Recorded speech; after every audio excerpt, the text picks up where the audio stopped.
Assalamualaikum warahmatullahi wabarakatuh. Perkenalkan, nama saya Lailatul Syadiah, NIM 205231226 dari kelas Perbankan Syariah 1F, Fakultas Ekonomi dan Bisnis Islam. Di sini saya akan mempresentasikan poster yang saya buat, pemahaman Pancasila sila keempat, yaitu tentang tidak memaksakan kehendak terhadap orang lain. Suatu hal yang berhubungan dengan orang lain harus ada pengendalian diri. Pengendalian diri berarti tidak memaksakan kehendak pribadi. Karena tidak memaksakan kehendak itulah pemenang sejati.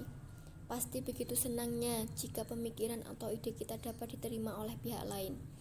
Meskipun itu tidak mudah karena dalam berorganisasi atau bermasyarakat terdapat banyak orang dan tentu ada pemikiran yang berbeda-beda. Tetapi kita tidak boleh memaksakan kehendak orang lain untuk menerima masukan atau ide dari kita.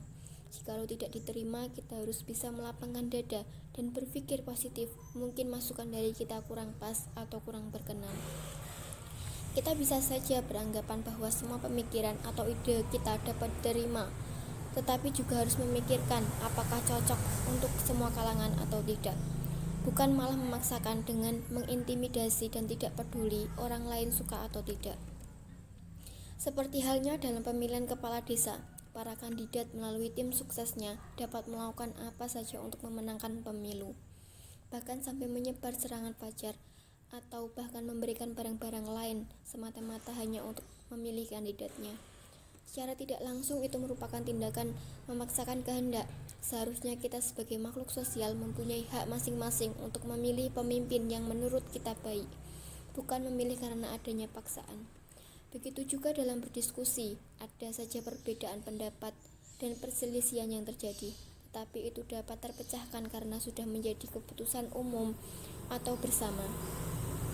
Setiap orang pasti meyakinkan kepada semua orang bahwa pemikiran atau idenya adalah yang paling benar, sampai berpikir bahwa pendapat orang lain pasti salah, dan melakukan apa saja agar pendapatnya diterima, sehingga tidak ada ruang untuk menerima pendapat lain sebagai kebenaran.